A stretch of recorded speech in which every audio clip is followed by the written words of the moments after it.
కళ్యాణమే వైభోగమే పరిణయమే మరి పెళ్లి సంబరమే. అందాల వరుడు పరిశుద్ధుడు చక్కని వధువు కన్యాకు.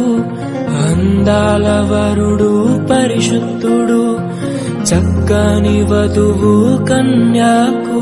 జరిగే పరిశుద్ధ వివాహమే పెరిగే నిరంతర.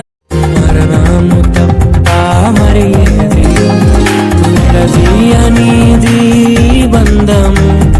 వ్యాధి బాధ సంతోషంలో కలిమి లేని ఆరోగ్యంలో ప్రభువే ఒకటిగా దీవించెను.